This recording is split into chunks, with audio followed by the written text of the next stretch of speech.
علیہ رحمہ فرماتے ہیں کہ میں گھر آیا اور ہمارے گھر کے سامنے ایک سائل کھڑا تھا.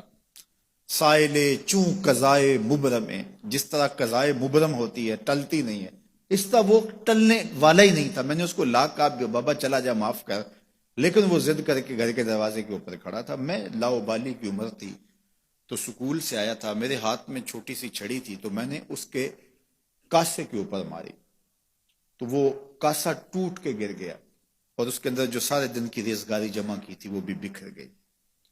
تو کہتے ہیں کہ وہ ریزگاری اکٹھی کرنے لگا اور میرے والد شیخ نور محمد اندر سے کہیں دیکھ رہے تھے تو وہ باہر آئے.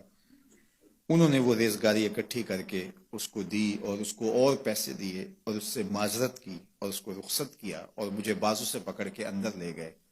اقبال کہتے ہیں میں نے ساری زندگی اپنے والد گرامی کو یوں بلک بلک کے روتے نہیں دیکھا تھا. میرے والد نے مجھے بٹھا لیا اور کہنے لگے کہ اقبال، اگر قیامت کے دن رسول اللہ نے پوچھ لیا کہ تیرا بیٹا فقیروں کے کاسے توڑتا تھا تو بتا میں حضور کو جواب کیا دوں گا. تو کہتے ہیں کہ بس وہی لمحہ میری تربیت کا تھا. بلکہ اقبال پھر ساری زندگی کہا کرتے تھے نام تو از پدر آموختم، حضور آپ کا نام، آپ کی محبت میں نے اپنے باپ سے سیکھی. یعنی حضور کا سامنا کیسے کروں گا. اور پھر یہ اقبال کے کلام میں آخر تک یہ چیز آتی ہے کہ کیسے حضور کا سامنا ہوگا. تو غنی از ہر دو عالم من فقیر، روز محشر عذرہائے من پذیر، گر تو بھی بینی حسابم ناگزیر، از نگاہ مصطفیٰ پنہا بگیر. اقبال بھی پھر آخر میں دعا کرتے ہوئے اللہ کی بارگاہ میں عرض گزار ہوتا ہے، مالک تو غنی ہے، میں تیرا فقیر بندہ ہوں، تو مجھے یوں ہی معاف کر دے، میرا حساب نہ لینا. لیکن اگر میرا حساب لینا بڑا ضروری بھی ہوا تو یہ مہربانی کرنا حضور کے سامنے نہ لینا، میں حضور کو کیا منہ دکھاؤں گا. تو یہ فکر ملی کہاں سے؟ یہ باپ کی تربیت سے ملی، یہ ماں کی آغوش سے ملی. تو یہ ماں باپ کی ذمہ داری ہے کہ بیٹا جب کسی کا دل توڑے، جب کسی سے زیادتی کرے تو باپ وہیں اس کا راستہ روکے.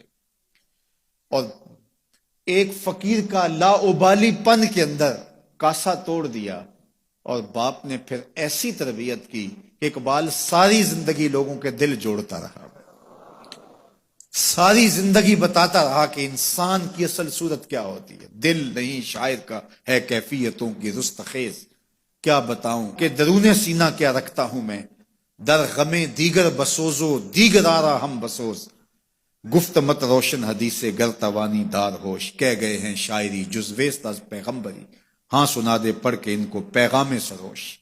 وہ کہتا ہے دوسروں کے غم میں جلنا اور پھر اس غم کو جہان میں پھیلا دینا، اسی کا نام شاعری ہے. پھر اقبال نے وکری شاعری کی، شاعر تو اور بھی ہیں لیکن اقبال کہتا ہے شاعری از مثنوی مقصود نیست، بت فروشی بت گری مقصود نیست، کشتائے انداز ملا جامیم، نظم و نثر او علاج خامیم. وہ کہتا ہے کہ میں یہ بت نہیں بنا رہا کہ یہ غزلیں تراش کے اور یہ نظمیں تراش کے لوگوں سے داد وصول کرو. بلکہ کسی نے اقبال کو کہا یار کوئی غزل تو سناؤ، تو اقبال رو پڑا، کہا حضور میں اپنے شعروں کی داد قیامت کے دن آپ سے ہی لوں گا. یارا مرا غزل خانے شمردن، یاروں نے تو مجھے غزل خاں سمجھ لیا، میرا تو مقصد ہی اور ہے. بلکہ ان شعراء پہ تنقید اقبال نے کی، عشق و مستی کا جنازہ ہے تخیل ان کا، ان کے اندیشہ تاریخ میں قوموں کے مزار، چشم آدم سے چھپاتے ہیں مقامات بلند، کرتے ہیں روح کو خوابیدہ بدن کو بیدار. ہند کے شاعر و صورت گر و افسانہ نویس، آہ بیچاروں کے اعصاب پہ عورت ہے سوار. ہر وقت لب و رخسار کے تذکرے، ہر وقت نشیلی آنکھوں کی کہانیاں، ہر وقت قدِ رانا کی باتیں. کہا تم اس خول سے نکل ہی نہیں رہے، تمہاری شاعری صرف ایک عورت کے گرد گھوم رہی ہے جس نے اس کو تخلیق کیا، اس خالق کے جلوے بھی تو دیکھو نا. تو اقبال پھر اقبال بنتا ہے اور اس کو یہ شعور، یہ آگہی، یہ نور ملتا کہاں سے ہے؟ یہ باپ سکھاتا ہے. باپ کے بعد پھر مولوی میر حسن ملتا ہے جو استاد اقبال کو اقبال بنا دیتا ہے. تو یہ ماحول انسان کو سکھاتا ہے. تو میں اور آپ دیکھیں کہ ہم اپنی اولاد کو کیا دے رہے ہیں.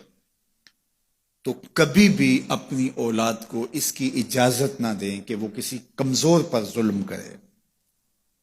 جب کمزور پر آپ کی اولاد ظلم کرتی ہے، زیادتی کرتی ہے،